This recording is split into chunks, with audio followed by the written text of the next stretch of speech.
Despite what their moms told them, they just aren't talented enough for radio.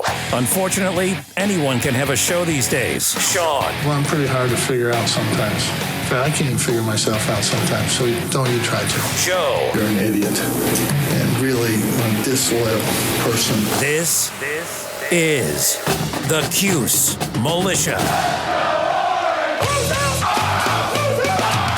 Now, those two unapologetically biased orange-blooded homers, Sean and Joe. It's the most bullshit thing I've seen in 30 years. Welcome, orange men and ladies. Happy Sunday. This is the Cuse Militia with Sean and Joe.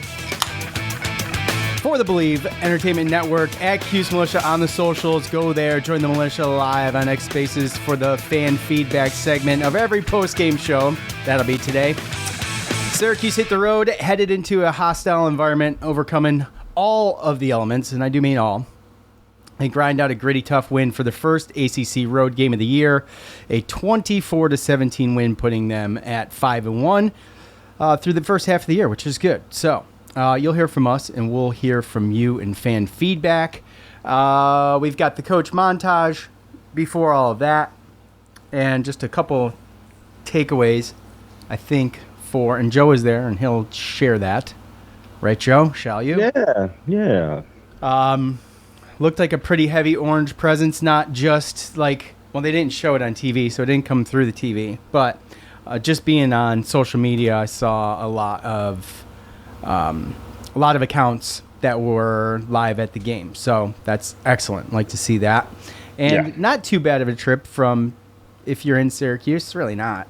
Especially if you take the flight, you know. But good to always see. So, McCord, his sixth straight 300-plus yard game. Stellar performance again. Completed 31 of 42, I believe. 346 yards, 2 touchdowns, no turnovers. I mean, he kept these drives. So that first drive that only came up with a field goal, I mean, it was like just a methodical, just killing the time of possession. He just did through every possession that Syracuse had. He was wearing. I mean, you could watch the defense's energy level just get drained towards the end of this game, and it's just he's a lot of fun to watch, and you just can't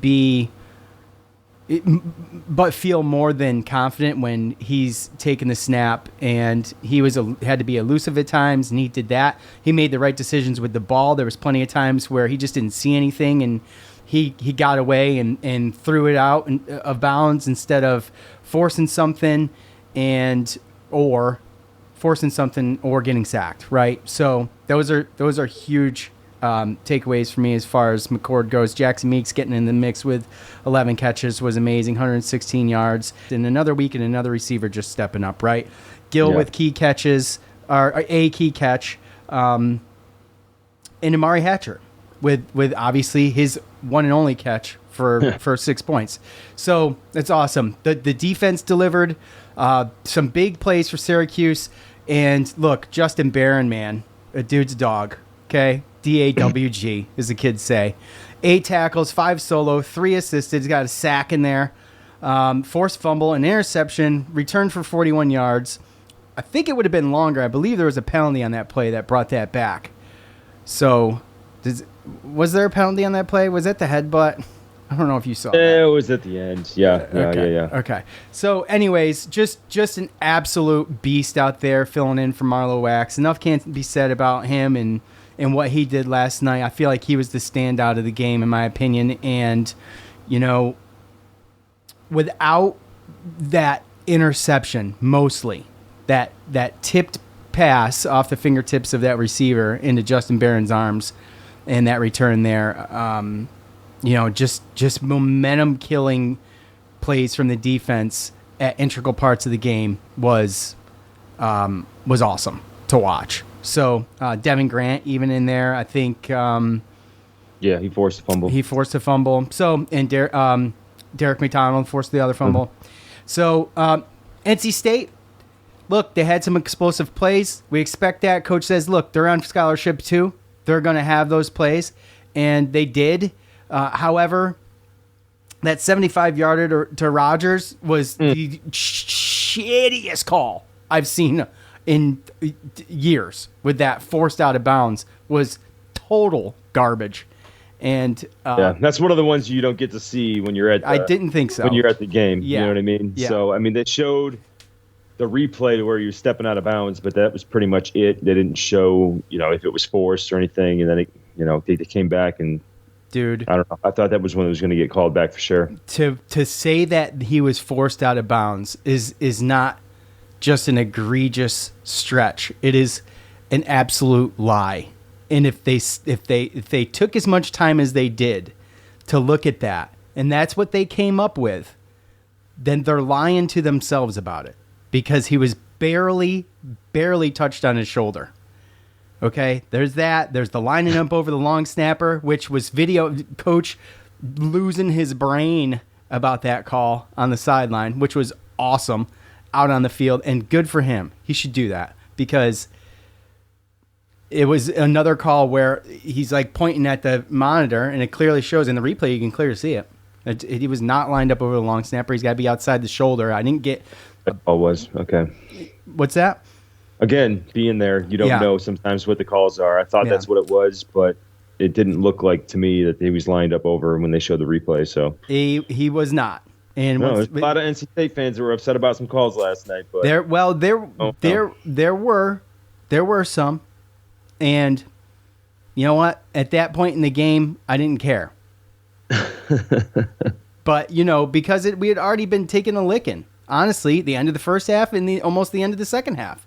That 75-yard catch by Rodgers was, that allowed them to have a shot with an onside kick at the end of the game. Now, they had to settle for a field goal there. Another just feather in the cap to what the defense did last night, having that play go that far. And then this is probably where NC State fans started to get their panties all in a wad, because that was the drive where they were, I can't remember, maybe the 8-yard line or something like that.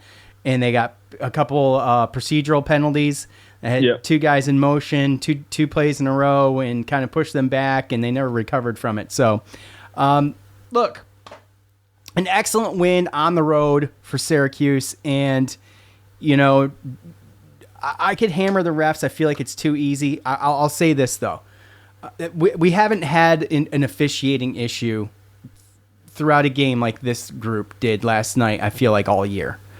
So it's not like we're hammering on refs all the time. But I'll say this. Any other job that you get paid for, you are, to at least the smallest extent, held accountable for doing a crappy job. Yeah. And not only are these officials not held accountable for doing a crappy job, if the coach says something about it, now he's got to pay money. Okay? That's how corrupt that whole system is that the coach will get fined. And like Coach Pavers, as like Coach Brown said last night, I don't know if, you probably didn't, but people listening might have seen the ACC Huddle interview with him, and then they did one with Kyle McCord. If you hadn't, and you can go back and watch them, they're worth it. Coach said, look, he was mad, and then later on he was like, I ain't talking to you guys. They ain't going to pick up the flag, right? But the whole point, and that's him after the game after we won, but the whole point of what I loved about Fran Brown last night is, boy, he gets after it on the sidelines, man, whether it be players, good or bad, coaches, good or bad, and officials, bad. He does not hold back, and he shouldn't. I love that about him, and I hope he never changes that, because I think it's very important. Oh, yeah, and that was something that I got to watch last night. And, obviously, first game that I went to go see, it was more like McCord, the new team. It's the first game of the season. And then after watching him for so long, and I had pretty good seats, 50-yard line, probably like 24 rows up, something like that. That was something that I paid attention to, and he was all over the place and intense, and it was good. And even like the end of the game, I don't know if you saw it, probably didn't, but him going up to CJ Bailey, NC State's quarterback, who had a pretty good game for a true freshman, right? Very good game, too good of a game. And the way that he was interacting with him as an opponent, you could tell that he had good praise, and Coach Fran, he even spoke in his post-game press conference talking about he thinks he's going to be an NFL guy one day. So he also said that he had his eyes on him when he was in high school still. Yep. So he remembers him. He said that in the NC State presser a couple days ago. Yep. Yeah. And I think NC State's good. I was just going to say what he might have been saying is, knowing he's not going to have McCord next year, is hey, look, man, if you like the cold weather, okay, you want to play in a dome, then we can talk. That's probably what he was saying, something along those lines. I mean, you never know, and that's what I was going to speak of. Is just more or less like NC State fans. They're real cordial, and I think they understand how many upstate New York fans that they have down here at this point. And yeah, obviously, there's a whole Duke, North Carolina thing. So right. At this point, it's not a huge thing. Not a big guy come up with me with a cowboy hat. As I'm going in the stadium, and he came up and kind of, embraced me and said, "I'm sorry." And I'm like, okay. And as an NC State fan, and he was, kind of talking, crap or whatever. And he was a very emphatic fan, threw his shirt off and was, with his cowboy hat. And like, I say big, I mean, he's 6'4", big guy, Was his name Meatball? No, I don't think it was, but that could have been his nickname. But at the end of the game, I saw him. We were walking out, and he was with his friends, and I felt like I had to return the favor. I walked up, and some of his friends were like, "It's not a good time." I went up and embraced him and said, "I'm sorry." You grab his ass too while you did that? I didn't grab his ass. But okay. It was, it was pretty good. Just the back and forth. It doesn't get like bad like some other, like UNC fans, Duke fans, stuff like that. Yeah. So, and I just hope that CJ Bailey, he plays good enough for the rest of the season for them to. I just hate the way that the college game is going at this point. You look at a true freshman. They already had a guy that was pretty good last year that he transferred because they brought in a graduate transfer. And, you just hope that he plays good enough for them so that, they don't get caught up in the graduate. I mean, look at us right now.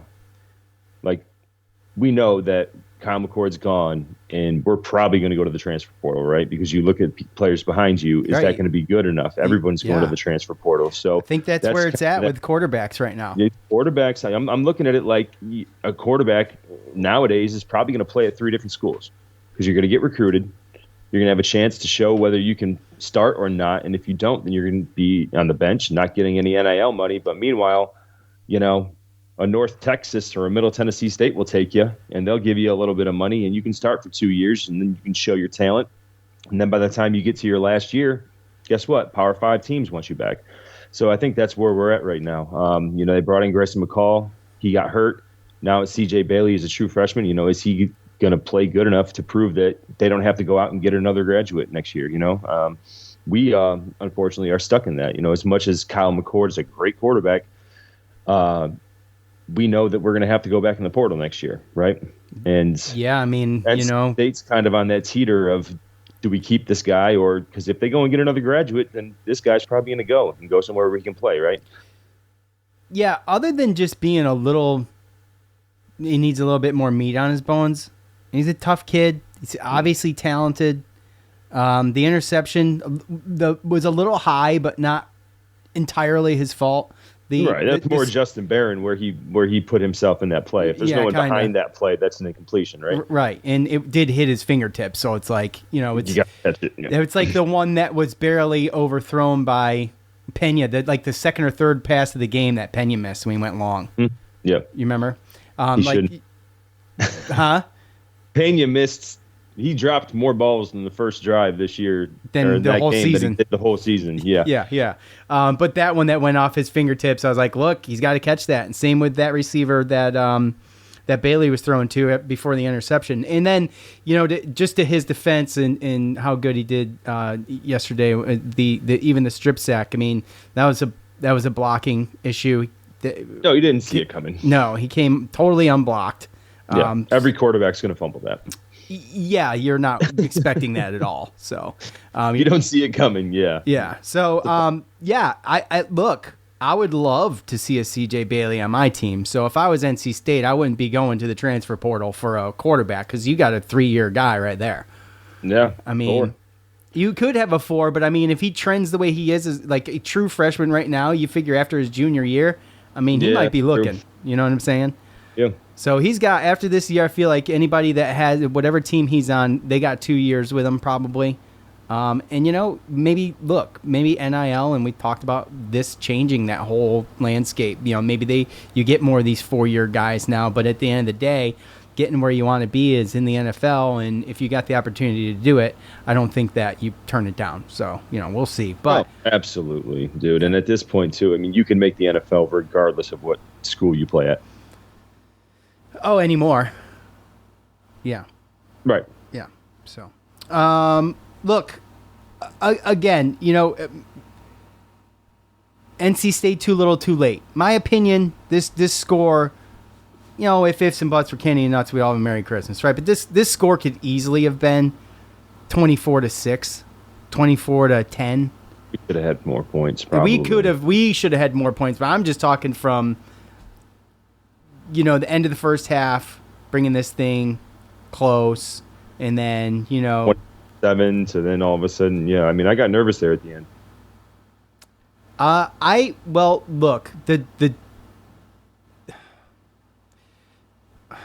Look, there were broken plays. Like that was the one thing, like you said, like that when he stepped out of bounds, like that was a huge play, right? Yeah. Like they had their two biggest plays came in under 7 minutes in the fourth quarter. That's what I'm saying. Too little, too late. Yeah, absolutely. Yeah. So again, you'd like to see Syracuse kind of shut the door on this and not have those big plays and make you a little nervous to where you're coming down to an onside kick, right? Yeah, and what were they on 1 for 4 on fourth downs? And look, I love those calls. You're kind of either, in some people's minds, not mine, but in some people's minds, you're either a hero or a zero. You're making those calls, right? Now, look. But at the same time, is that us? Is that us like being confident in ourselves and being like, look, we're going to be the bully, or is that us saying, man, our special teams is kind of Yes, and that's where I was going. It's both. Because Coach has done it before we had these kicking woes, first of all. Second of all, he did give Jaden O a shot at a second try, and he missed. And with that said, I believe that there was like a 4th and 8 or 4th and 7 that was a tough one, because I'm like, man, I don't know, you just take 3 points here. But at the end of the day, I think that was the last drive of the game. That was it. And Coach was like, 2 possessions anyway, right? Right. It's 2 possessions regardless. And while that's true, it's 2 touchdowns instead of a field goal and a touchdown at that point. So right. There's a little bit of a difference there. But with that said, they still had to go 96 yards. And they didn't. They had to settle for a field goal. But I like those calls. They don't bother me. If you end up losing this game by 3, then that's where fans are going to get, all up in their feels about it. And that's where he's going to face criticism. But with that said, the last one that we just talked about, and then some of the others were a lack of confidence in the place kicking. And there's obviously still issues there. And I don't know what to do about it, but I hope it gets fixed, because we still got a half a season and then at least a bowl game to go to. That's pretty much inevitable at this point. Yeah. And you want to not have to put yourself in positions. There was one in no man's land too that they went for that just made sense as well at one point. And I can't remember if they could. Yeah, too far of a field goal, but yeah.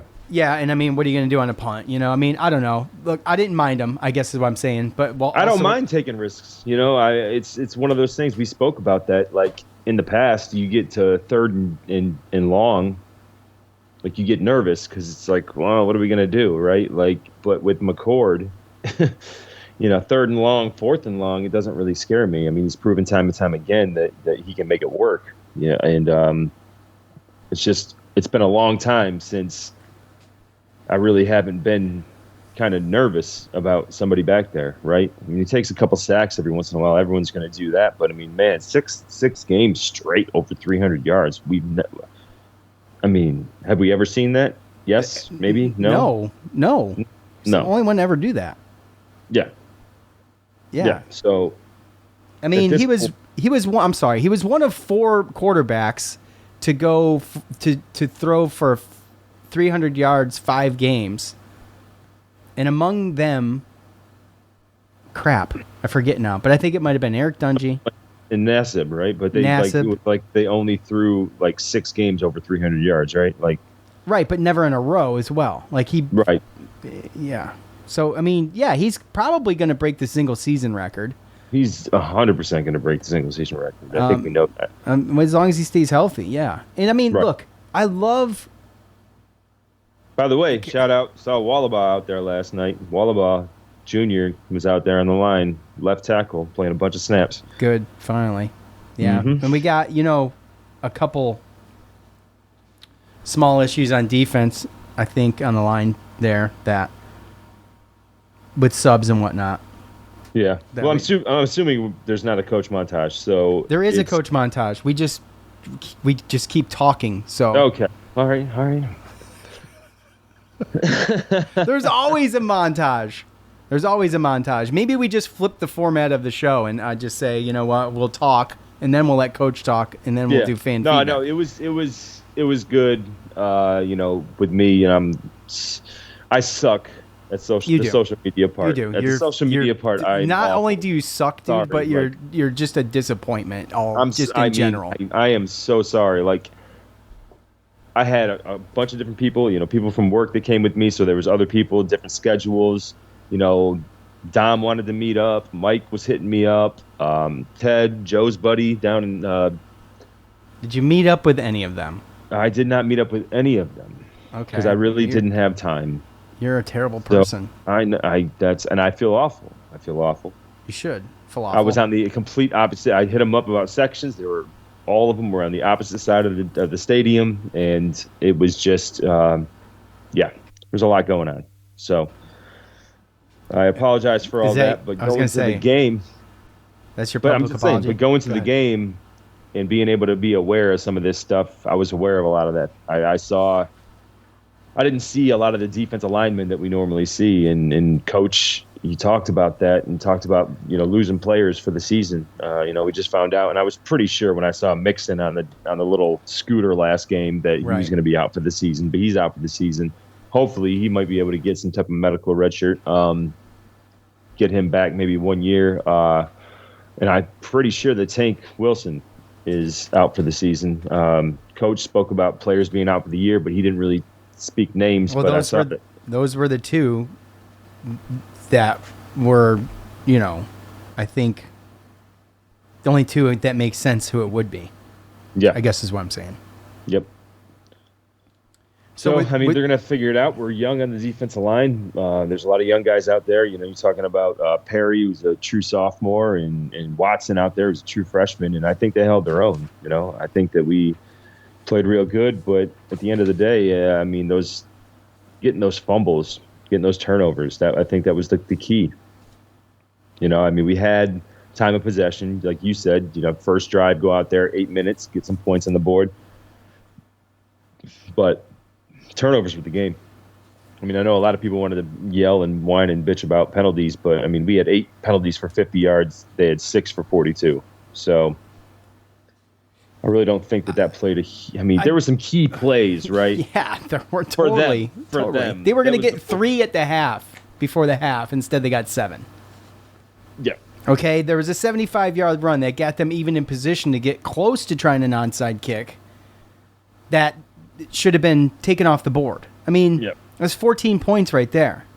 Or excuse me, it was 10. It was 10 because they didn't settle for a field goal. But, field goal. Look, it was just a sloppily called game, in my opinion. It was sloppily called, and West Durham and whoever he was with last night did not do themselves any favors either. Gadsden went down. He did come back, but he didn't do much. I'm a little worried about that.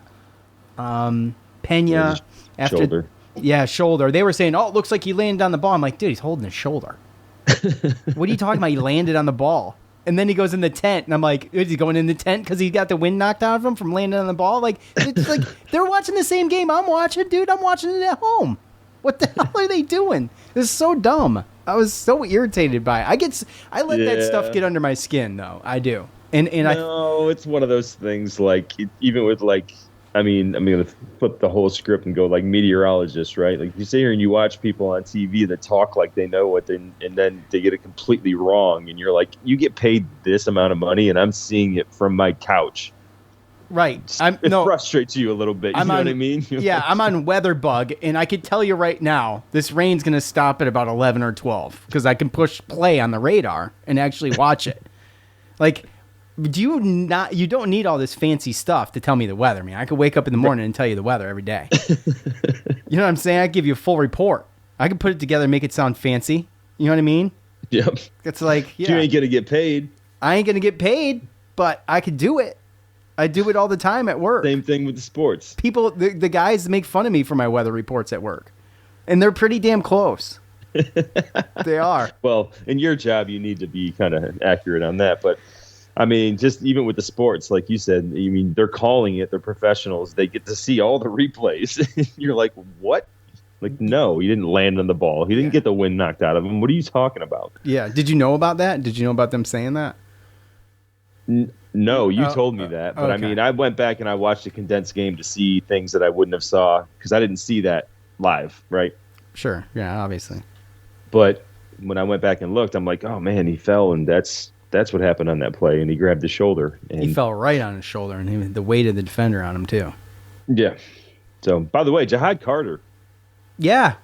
Plays for NC State. Yeah, I know. I realized that, too, at one point. He's from that Noah Rogers kid is from Raleigh. He's from really close to you. Pretty sure he played at Roseville. But he transferred from Ohio State. Yeah, I saw McCord talking to him after the game. Yep. Yeah. So a little bit of a, but yeah, no, there's really, I don't think there's bad blood when it comes to NC State, Syracuse. It's just we have not been good playing down. I was nervous about this game for sure. Well, they were 3 for 13 all time in football. Yeah. Well, yeah, and then I think we've only beat them once. I don't even know if we have actually. That might have been the first time. I don't know. I have to go look. But it was rowdy, man. It was rowdy. We were driving in, and students, they had a blackout, and students had this tailgate at the fairgrounds. The fair starts next week, and so they had all like the rides and everything set up, but they had this whole area set up for kids, and they're over there playing beer pong and all that other stuff, and it was pretty rowdy, man. It was a great environment.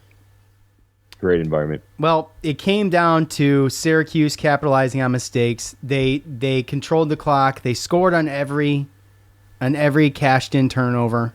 Or they cashed in on every turnover, I should say. And the defense played stellar, in my opinion. And late efforts by NC State couldn't make up for it. And Syracuse just controlled the game again. And McCord, an absolute captain at the helm. Baby. Yeah, dude. And enough can't be said about his poise and how mature he is.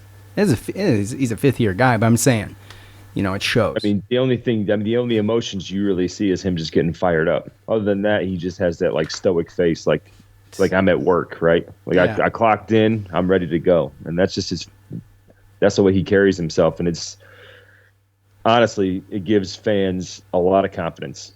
Of like, I'm not really that worried, right? Yeah.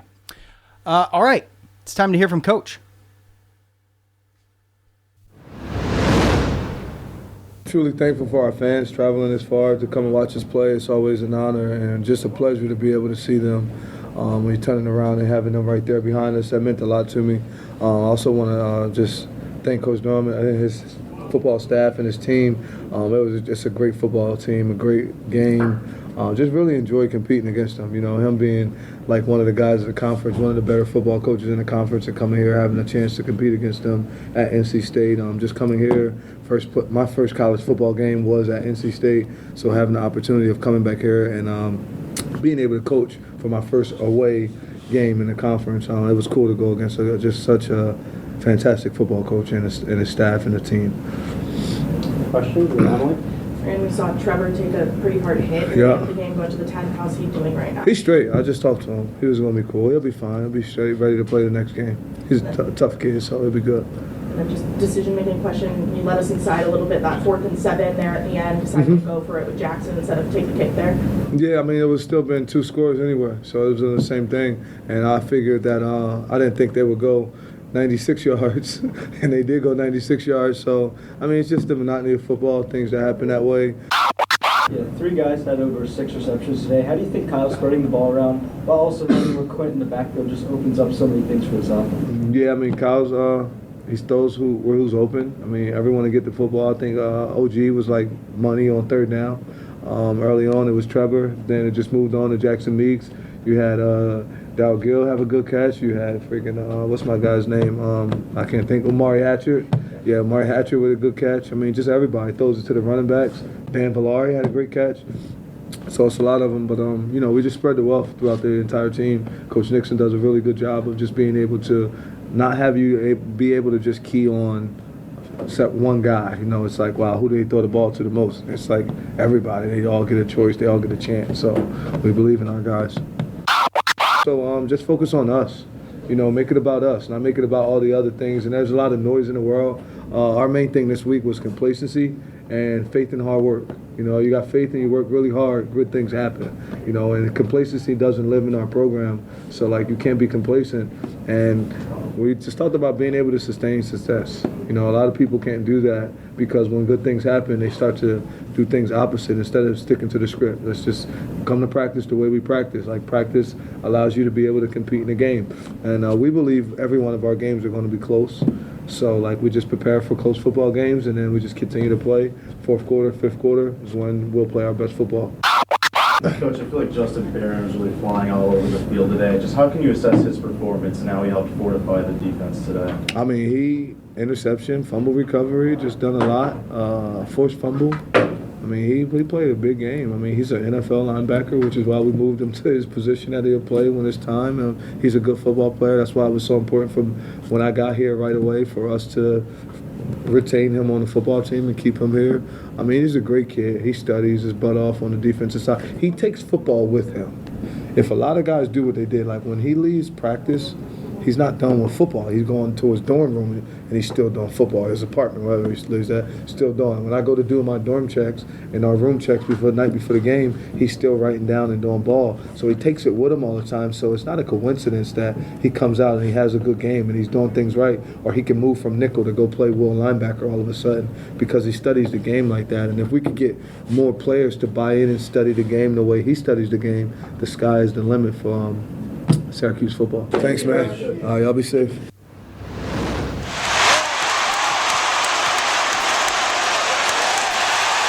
It's time to hear from you, the loudmouths from the loud house. All right, you guys know what to do.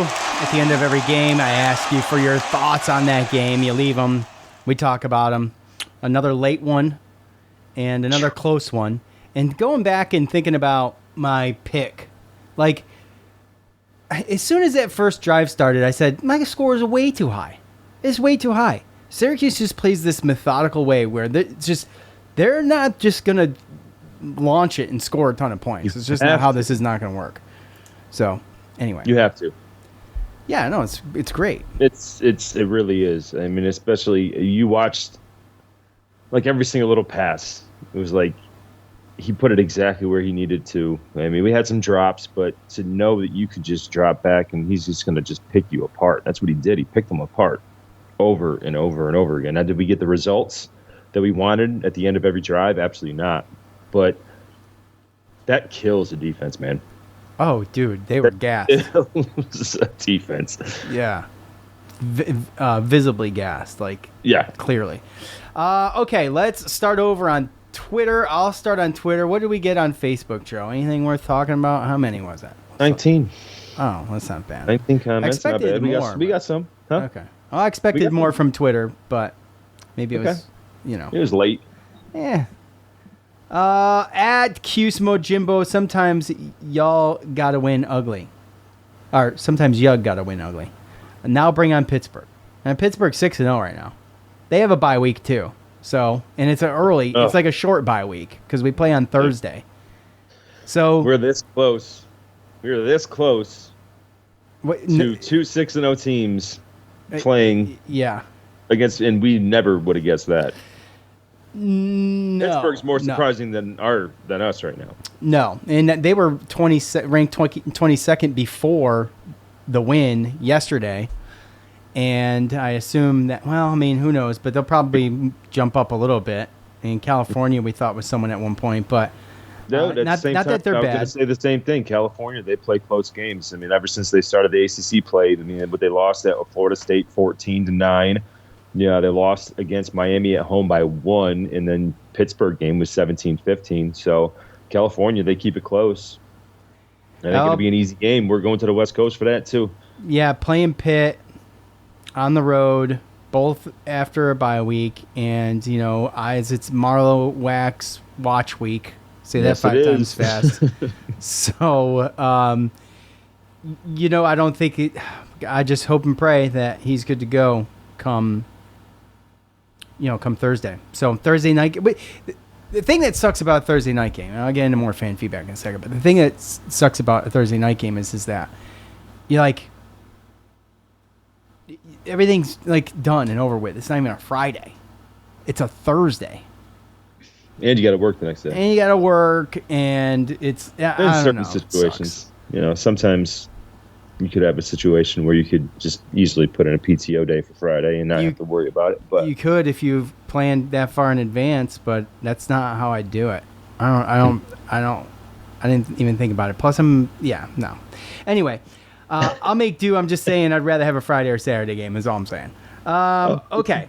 At Cuse Waterboy, accountability for the refs, spelled ACC ability.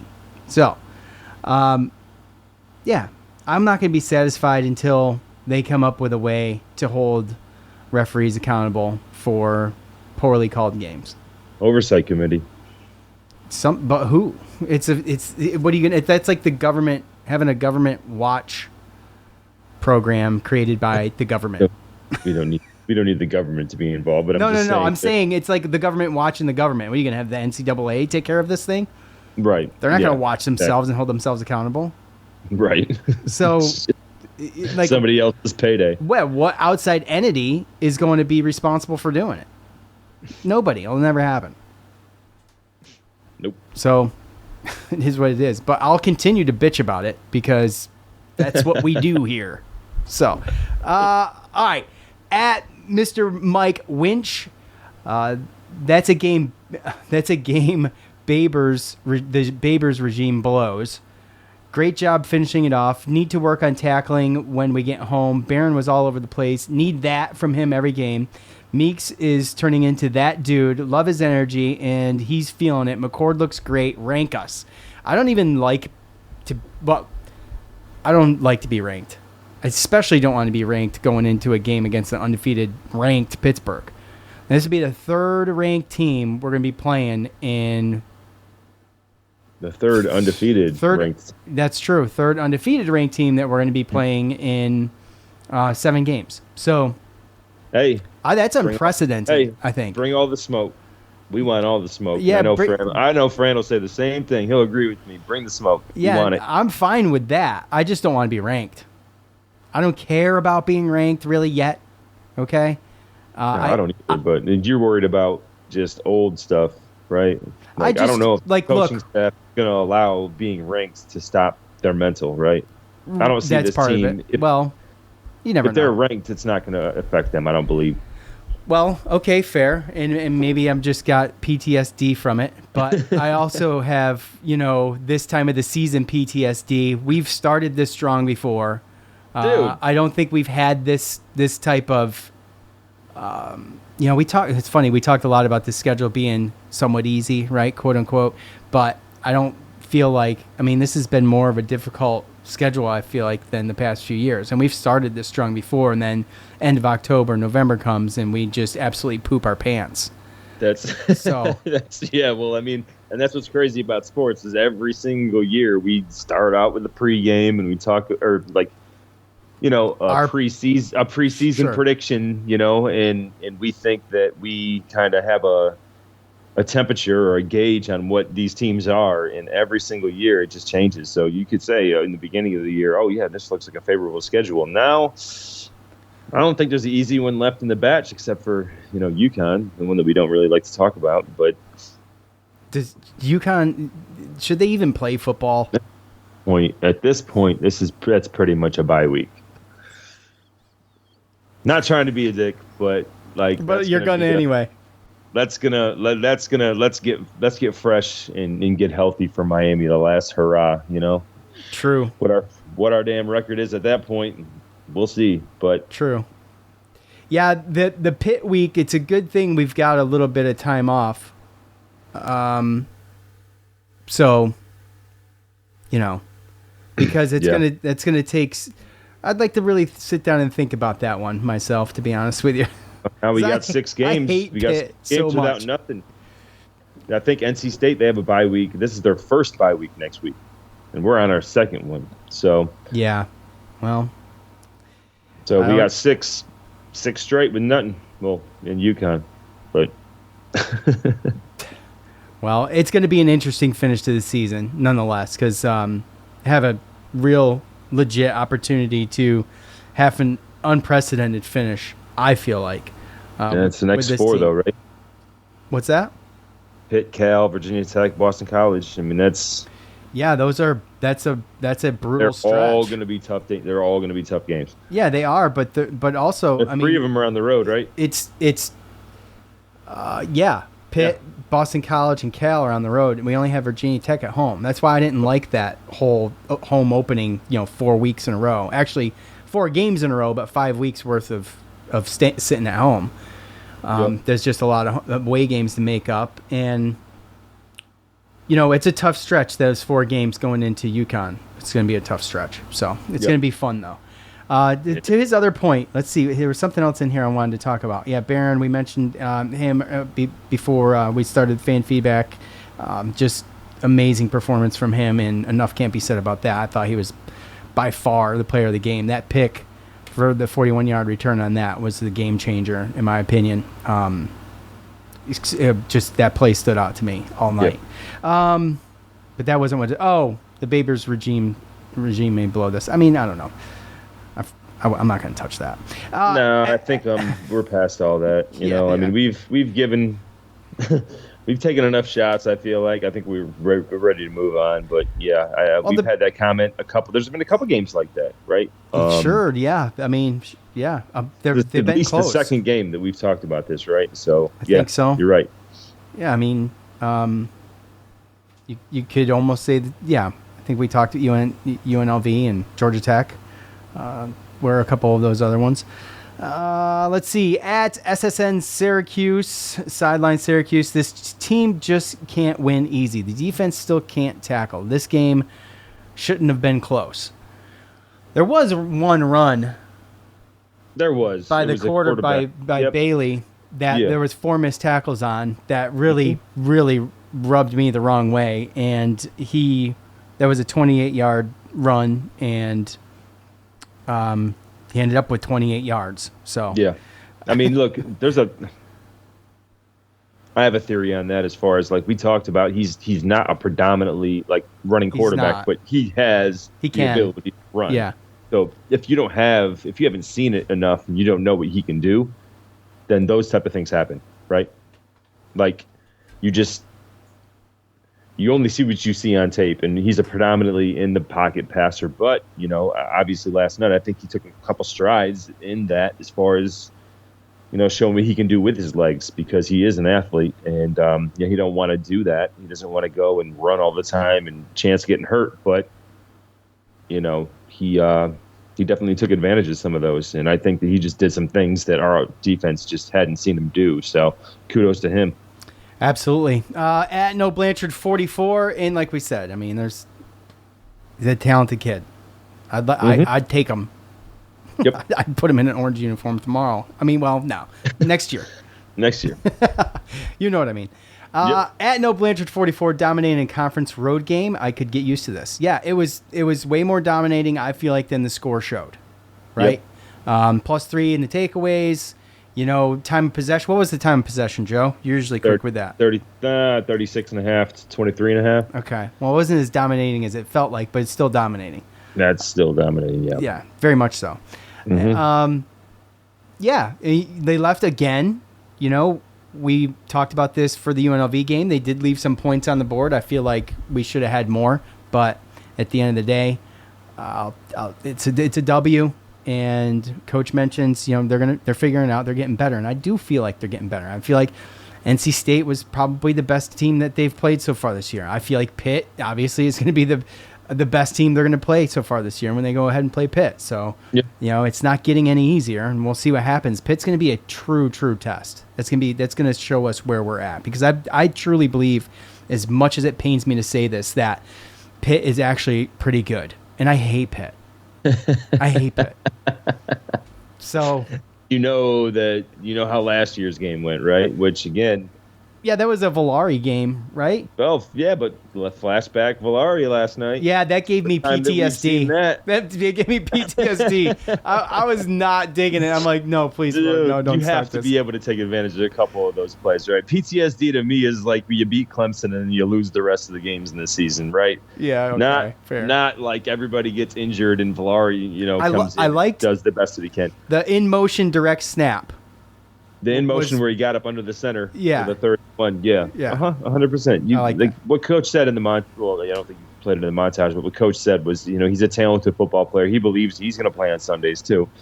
But they need to find a way to get him the ball. They do, and they did a little bit. I mean, he did hit Gill and Valari both caught key. What's that? Hatcher too. Well, Hatcher did too, but for as little as they caught, you add Hatcher into there. Those three guys had key catches. Key catches, exactly. Very key, yeah. So they might not be the main. They might not be the entree, right? But at the end of the day, those are what move the needle. The appetizers get a chance. They gotta hit it. I mean, you can fill up on appetizers, bro. You can. So you absolutely can. Nadal. He says, I was never stressed. We clearly had that. Barron had himself a game on his own, 8 tackles, team high, plus an interception and a sack and a forced fumble. You forgot that forced fumble there. Allen, fumble recovery. I'm sorry, fumble recovery. Yeah. Allen is the running back version of peak Eagles tush push. He can't be stopped. Hey, look, this is a great point. I love this because that dude is just determined, man. He ran over a couple guys, and that touchdown kept going. Yes, he's determined. I love it. I love it so much. There's enough can't be said about it. There was one thing in the coach montage that I thought's worth maybe talking about, though, and I'm not saying LaQuint Allen, but some of the team just in general, the waving to the crowd and all this stuff. Like, I love that stuff. But when it's my team. But to coach's point, like, you go and wave to the crowd, and then you give up, 96 yard points. yeah, you give up a 96-yard drive.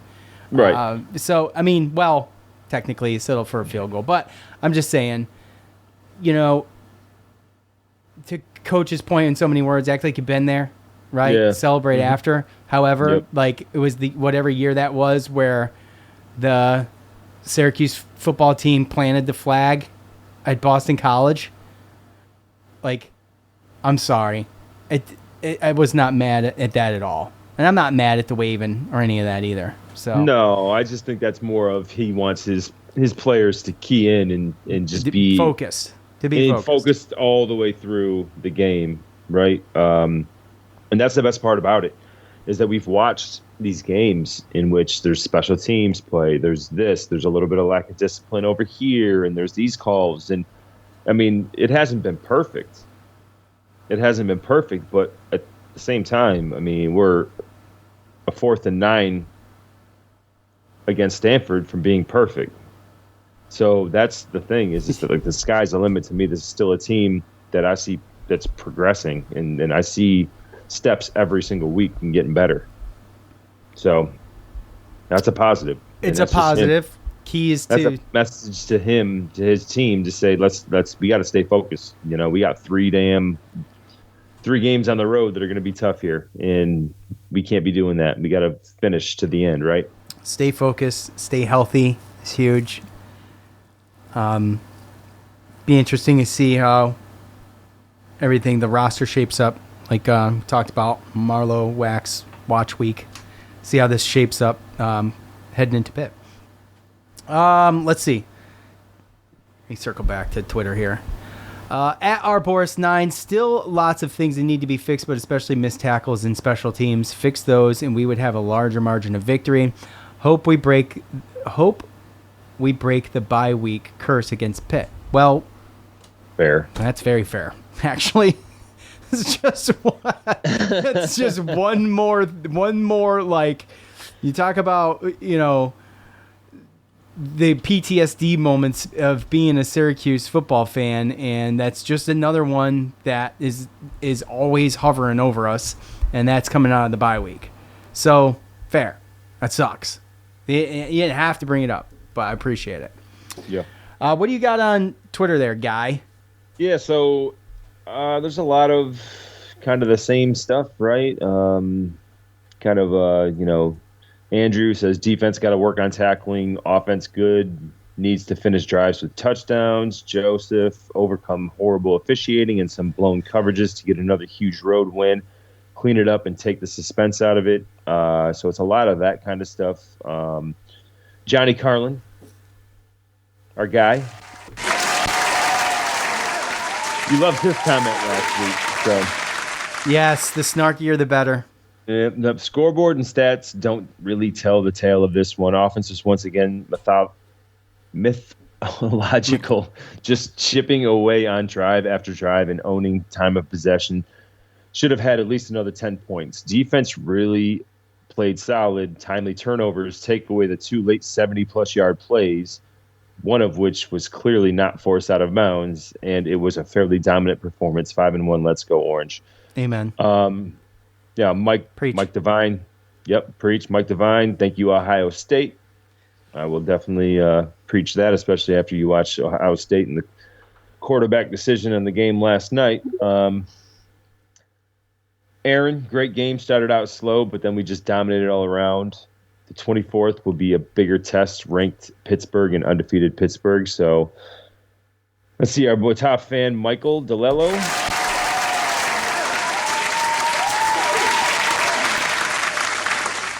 The Tobacco Road refs tried their hardest, but our men are road warriors. What a complete game in all phases on the road. It feels so cool to have one of the best offenses in the country.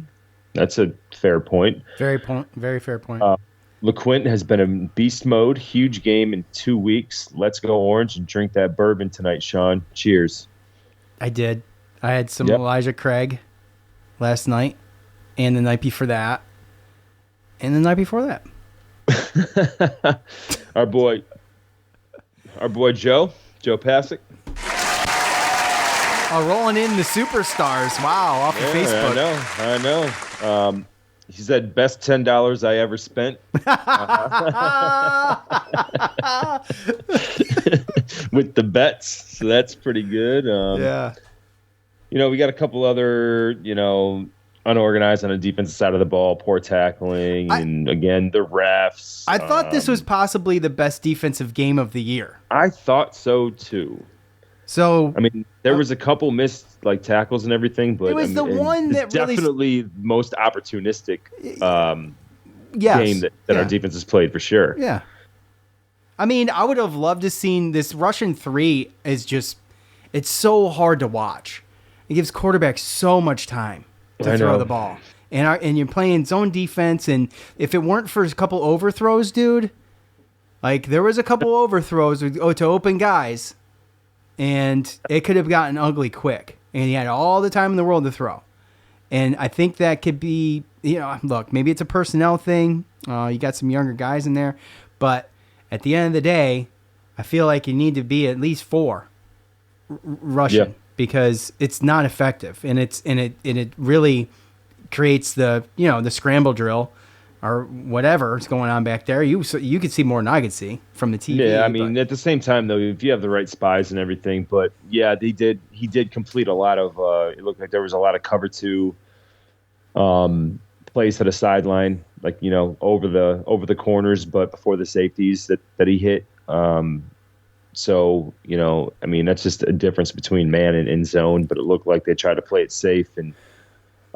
We did get a little bit of a rush on him every once in a while, obviously, but it's like timely, right? It's like you don't do it, and then all of a sudden you blitz Devin Grant, and they don't see it coming, and he forces a fumble, right? Right. So Was he unblocked though too? I mean, yeah. So, and going to the offense, Jacob Carpenter, I saw someone posted somewhere else that this is the first time in a while that we've had a quarterback where you don't have to hold your breath every time he throws the ball. As much as I love Dungy and Schrader, it's pretty accurate. I think Nassib might have been the last time. McCord's way more consistent than Nassib. Yeah. I mean, that's. I get the analogy, and I agree. No, me too, and I understand, but it's still. I mean, I was still nervous with Nassib. Absolutely. I was very much, because he was inconsistent, and he was. You either loved him or hated him after a game. You know what I'm saying? It's like, Fair. You could forgive some of Kyle McCord's mistakes because of what he does besides, he makes up for a lot of it. And what is he at now? Is he at 18 and 6? 18 touchdowns to 6 interceptions? What's he at? 19. Is he 19 and 6? I think he's 19 and 6. He had 2 last night, right? Yeah. So, by the way, that Jackson Meeks one. Oh, that was beautiful, and he came back. Only place that you could put the exactly, ball. And he came back to it perfectly. Like that's being on the same damn page right there. And you can't stop that. You can't defend it. It's because it was pass interference anyway. You know what I'm saying? So, yeah. So it's like, was it at the pass interference one, or was that Amari Hatcher? No, that was Hatcher's. Oh, yeah. He had his arm in there with his back turned to the ball, and then he tried to fight for the ball on the ground, him being whoever their DB was. And then he's trying to flip him around after, the play's over, dude. Calm down. That's poor sportsmanship. All right. Level Up Luke. Hold on. Level Up Luke's on the queue, and mute or forever hold yourself, Luke. Hey, what's up, boys? What's going on, man?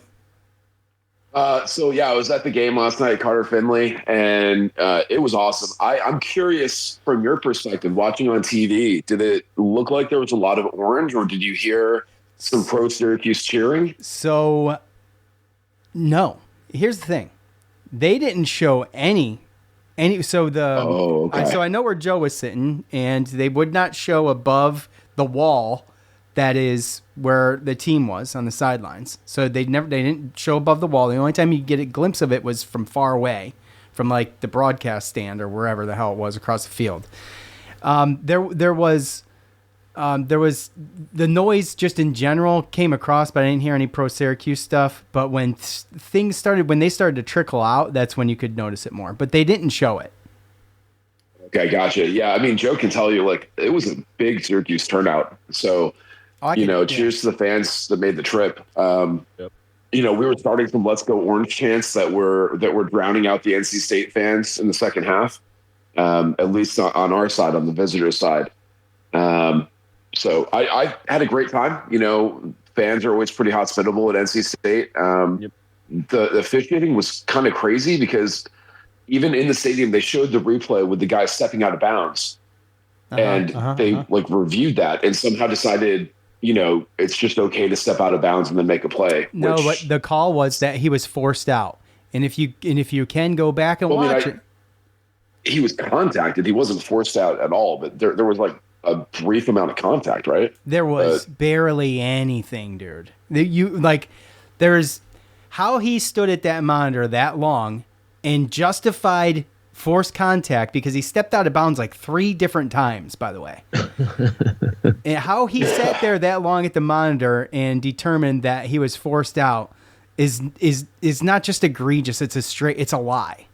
Like he justified that with no evidence. And look, you can go back and watch it. And I would recommend watching it because he was barely touched. Like he reached out his arm and touched his shoulder. He was not forced out. He was, if anything, maybe trying to run around him, but he went out of bounds. So anyways, between that and then the other bad call with lining up over the long snapper, those were just bad calls. But the one when you go to review is just a lie. It's a straight lie. There's not even an ounce of honesty to it. And even the broadcasters who are obnoxious all game said the same thing. They're like, okay, forced out. Okay. That's basically what they said. Hey, Luke, where'd you sit? That's pretty crazy. I was like at the 50-yard line on the visitor's side, lower level. Behind NC State? No. Behind Syracuse. Yeah, he was over by you. Oh, okay. What section? Yeah, it was, I think, section 4. I was there with some of my friends from high school. We were all wearing, my buddy played for Syracuse back in the Doug Marone days, so we were all wearing his game jerseys. Did you happen to see a big dude with a cowboy hat on? I think so. No, I saw an NC State dude with a cowboy hat. Yeah, that's what I'm talking about. But, big guy? Oh, yeah. Kind of big, yeah. I guess, wearing a cowboy hat. Yeah, that's Joe's new boyfriend, by the way. They hugged twice. Oh, gotcha. Yeah, I saw him out by the concessions. But no, man, I'll tell you what, NC State's a lot more fun now that they started selling beer at the stadium. And that makes everything more fun, Luke. To the end of the third quarter? Yeah. I was in section 5, by the way, Luke. I was super close to you. Oh, you're the next one over. Yeah, man, we were getting pretty rowdy. It was a blast. A lot of Syracuse fans. That's awesome. But no, I mean, watching Kyle McCord live, I don't think it really does it justice to just see that he's always putting up 300-yard games. Watching him live and the way that he reads and delivers, especially under pressure, I mean, he's making big-time throws, and the placement is just – I mean, this guy has to be an NFL prospect at this point because, like, how many guys can deliver like that? He must. I mean, I'm sure there's eyes on him. No doubt about it. He looks like he's forcing sometimes, but there's just the chemistry is so good. I know the chemistry is so good that it's. I mean, these you're seeing more of these tough catches and tough throws throughout a game every week than I think I can ever remember watching Syracuse football. I mean, he has a highlight reel at this point, like. He should be in the conversation, right? I mean, you could put together a pretty nice video package that would be like New York City worthy for the Heisman presentation. So if he keeps on having these 300-yard games, he's going to have to be in the conversation at some point. Yeah, you just got Cam Ward to battle for that. I mean, and they're neck and neck.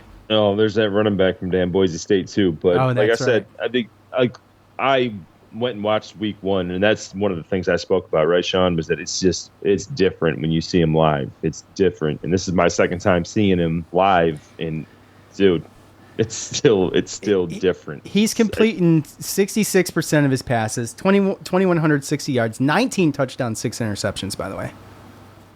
So, I mean, and he's a methodical. Like, the way that he puts together these drives is just second to none on just wearing defenses down. And before we went live, we talked about that. So I'm not going to get into it again, but the way he does it is just, it's great. I mean, we found a gem. I'd say a diamond in the rough, but I feel like we kind of already knew what we were getting, but yeah, you know what I'm saying? After last night, I feel like Ohio State fans are probably, yes, they probably wish they had him. Yeah. And the end of that game was crazy. I mean, scrambling out with 10 seconds left and just running the clock out on a nothing QB keeper. That's insane. Kyle McCord would never do that. No.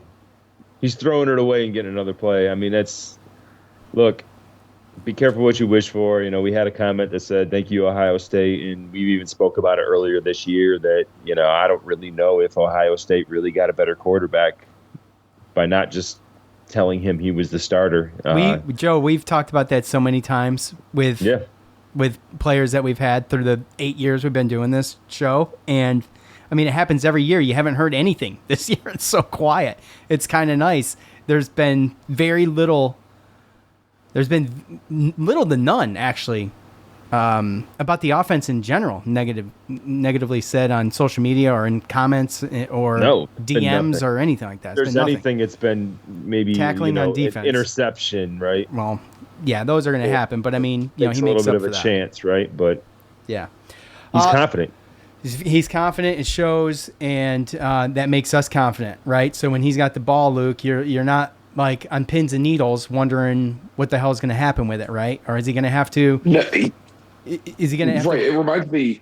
It it reminds me last year going to the North Carolina game. I mean, obviously I don't want to think about that too much, but watching Drake May live, I could see why people were talking about him as an NFL draft prospect because he delivered consistently. He could make the short and kind of medium throws, like pinpoint accuracy. And that's what I'm seeing out of McCord. But I think McCord has a better set of tools than Drake May had. So if that was an NFL draft prospect, I can't imagine McCord would not be at least at that level with what I'm saying. Yeah, and with that said, I would pay NIL type money to play in UNC this year. I wish. I wish. Because I was at that game last year too. I left early. Yeah, we went to that game. I left after the third quarter. I'm surprised I stayed that long. I only stayed that long because I drove all the way there from Virginia Beach, which is only like 3.5 hours, but still. I think we were all there, and I let that game ruin my day. That put me in such a bad mood. I was in a bad mood after the first quarter. Fair. Yeah. So talk about chirpy, nasty little fans. Those fans were chirpy and nasty, bro. And I was, lucky that I'm an older guy now, and I'm a little bit more composed than I used to be. So ask Joe. I'll take the trade-off with not playing Clemson. I mean, sure we don't get UNC, but we also don't have to play Clemson. So. I mean, it's fair. Wouldn't you like to see what this team could do, though, against a Clemson? No. I would go. No, absolutely not. No. Look, I do. We already have Miami. I'll deal with that. Yeah. I do UNC, and honestly, too, I went to the damn UNC Syracuse basketball game, too, so I got double duped last year. Yeah, that was dumb. They got my money. That was pretty bad. But same. I was right there with you, brother. And it's funny, too, because Drake May just threw his first touchdown in the NFL as we were speaking about that for New England. Oh, wow. He started today. So, and Sean Tucker just got a touchdown. Sean Tucker did he? Was it a special teams play? No, he caught a 30, 40-yard pass. Oh, shut up. That's awesome. Yeah. Okay. Yes, sir. Luke. Let's go 44. That's right. I appreciate you, Luke. Take care, buddy. Thanks, guys. Cheers. Cheers. Yes, sir. It's funny, too, because I was just going to say I was going to read Luke's, because I'm pretty sure this is Luke. I have to assume. This is Luke Beetle, but it's on Facebook.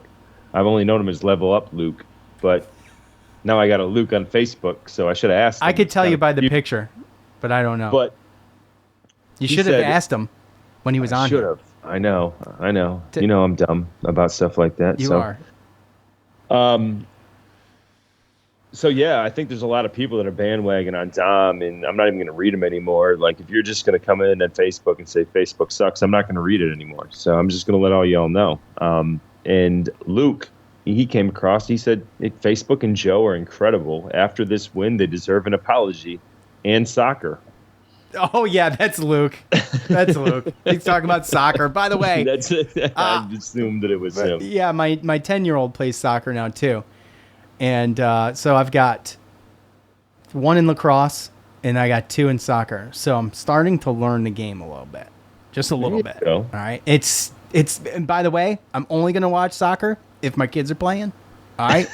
So I'm just going to throw that out there. You cannot sway me that way. Okay. I mean, I've pretty much stopped watching the NFL. That's how, I watch Syracuse sports. That's it. That's kind of where I'm at. That's close to where I'm at too, bud. Let's hit a couple more of these, and we will sign off for the day. Let's see if Luke responded here to this. Yeah, that's him. Confirmed. I knew. Okay. At Orange Chuck, 1 win away from bowl eligibility, and thank God it's finally over. Speaking of which, also thank God for tequila, because holy crap, that officiating made me need a shot. Hey, look, I feel ya. I feel you. I bought a bottle of bourbon this week, and it came with a small bottle of tequila. Figure that one out for free. I don't do tequila though, Joe. You don't either, do you? You don't do tequila, do you? When you're out when you're going out to Mexican, you don't. No, not. It's not a regular thing. It's a very rare occasion. What is that occasion? I may have taken a trip recently to Atlanta to where I might have taken 1 2 shots of tequila. Ugh, gosh. I know. It never ends up good, really, but... At Oil Cuse, our buddy Captain Patrick. take this W with a grain of salt because I'm about 20 drinks deep, and before I forget, Joe is nasty as F. I feel like we should have won by 25 tonight. Our tackling was crappy, but we only gave up 17 points. Kyle McCord is the man. Meeks has been huge. Is Zeed Haynes coming back? Yeah, I think it's a good question. I don't know. We don't ask that question. Coach won't take that question. Yeah, we don't. No, yeah. We don't. I don't know, man. Brand we trust. It's just between those two, the two young guys there, Zeed Haynes and Jackson Meeks. I mean, that's just stars. I mean, those are future stars. So, look, I mean, Jackson Meeks, he had a chance to come over and actually prove himself. He obviously didn't get his chance in Georgia. Obviously, they just uber talented damn receivers and players over there, but we still have plenty. Arande, Trevor, our running backs, everything like that. Justice Ross Simmons, didn't really hear too much about him, but he's going to eventually get in the mix. And I think we're fine. But obviously, the more weapons, the better. Yeah, without a doubt. At the Cuse, a successful punt, successful cover of an onside kick. I was not nervous about the punting, bro. That was a special. That really? was a UNLV thing, bro. That's what they do.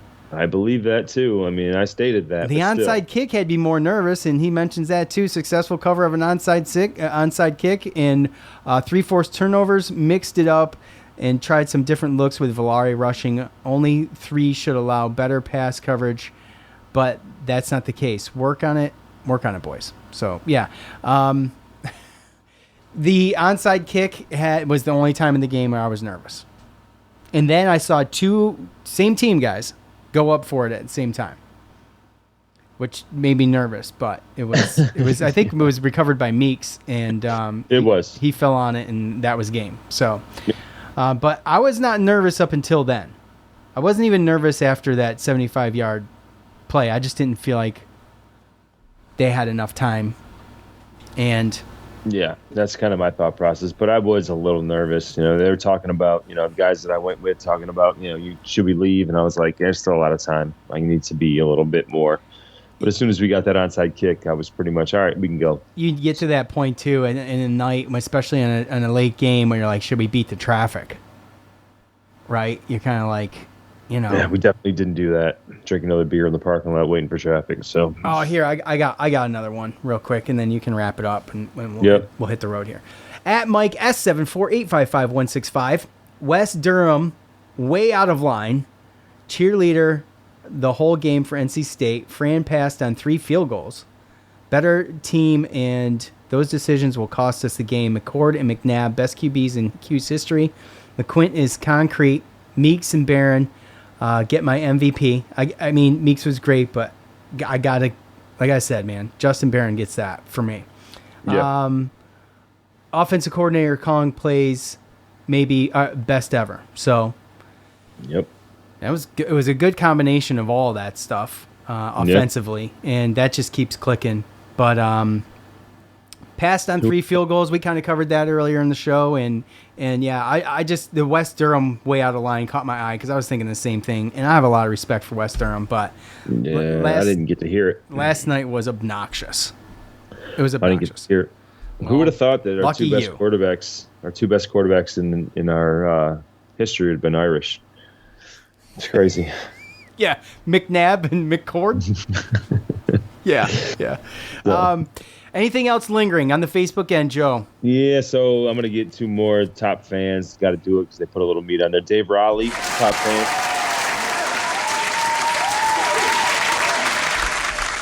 He said, I think the following. Offense showed a lot of patience and poise, solid outing. Defense had a mostly good night with some what the F moments. Special teams did okay, though looks like they got the vote of no confidence at moments. Refs might have been the most incompetent I've seen in both directions. A win. Nice job, guys. Yeah. And, I mean, I think that's a pretty solid conclusion of that game and what happened. I think we've hit on all of that. And just think about this, and there's fan bases in general are very good at beating the dead horse of the refereeing or the officiating, right? Yep. We won the game. Think about if we lost the game, how bad that would be. Oh. And I'd be one of them. Like I'm not above it because. Oh no, it's not poo-pooing on those guys. No, it's just, I'm just saying. It's just we won, and that's how bad it was. You know what I'm saying? Mm-hmm. At least perception wise. Refs are bad. So like me, I'd like to take the approach of if we win, I'm really not going to complain about the refs that much. So I'm going to kind of keep that for when we lose because of refs, right? That's kind of where I like to keep You're it. the one that plays that whole, well, it came down to this one bad call, but they had all game to win. Yep. That's not my philosophy. It came down to that. We're still playing the game. It came down to that play. I don't give a shit. Like, what else happened? Like, of course, you can point to a million other things throughout a game and be like, well, if they did this different, if they did this. You know what I'm saying? If we kick field goals, we win this game comfortably. Like, you know what I'm saying? Not even going, if he made them. Yeah, I hear you. To Johnny's, comment last week, maybe we just didn't want him to get blocked and go for touchdowns, so we just figured we go for it on fourth down. I don't know where we are in the kicking game, but I mean, he's doing all right as far as PATs and kick field goals close, but it doesn't seem like they have really too much confidence pretty much outside of 30, 35 yards. So yeah, what he hit a 32-yarder and he missed a 38 or something like that. Oh yeah, something like that. Yep. So yeah, and honestly, I don't know if it was windy there, Joe, but it hooked at the last second. I'm not sure. I'm not a kicker, so I don't know how that works, like a golf swing where you slice it at the last second. But it looked okay until it didn't. And what do you? Yeah, I was kind of on the 50-yard line, so I couldn't really see. You don't get that angle. But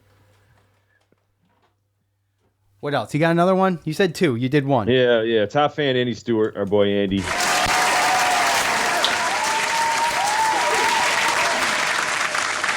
So he says 5-1 with a huge matchup against a ranked Pitt. Can we have an open tryout for kicker?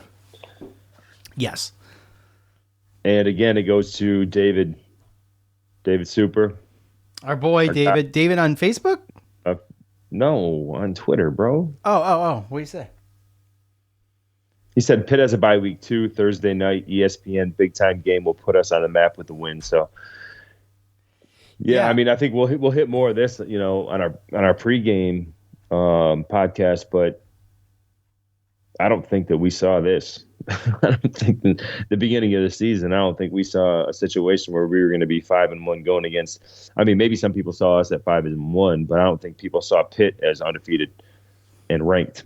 So, and again, we beat them last year with that Valari, LaQuinn Allen stuff. So they're going to want revenge as well. So I haven't looked, but what is the difference with that team this year? The quarterback. Oh, okay. It's the quarterback. Well, what's the difference with our team this year? The quarterback. Exactly. So, that's the transfer portal. That's why I was saying in the beginning of the show, the transfer portal is that's where you get your quarterbacks now. Period. They go somewhere, like you said. They get a little bit of. They dip their toes in the water. They use them here. They use them there. I mean, they just grow up quarterback. Man, we saw that. We've seen that. I mean, every year, have we had a good one? Schrader, Dungy, they're the legit dual threat college good quarterbacks and keep you in the game. But every time they got hurt, what? If you don't have that next level talent or somebody behind you, right? And that's where NC State kind of got us a little bit, right? NC State, they brought in that graduate and got hurt, and they got a true freshman in there that kind of looks the part. Oh, Stanford too. I mean, look. Yeah. Give credit where credit's due. They had a second quarterback that stepped right in and was actually able to come to the Dome and beat us. So, and I'm telling you, we play them 9 more times, we win every time. Oh yeah. I believe that as well. And, I just don't want to get mad about thinking about the situation of if. What, the ifs and buts? Yeah, the ifs and buts. Yeah. Yeah. Well, you can't beat yourself up like that. It kind of is what it is. So. Yeah. Okay. Look, we appreciate all of you for tuning in. Thanks for spending the time with us. Thanks everybody in the spaces on Twitter. We appreciate you. Let's go, 5-1. Enjoy the bye week. We'll be back here eventually again to talk about Pitt. And that'll be it. For Joe, I'm Sean. We're out. Peace.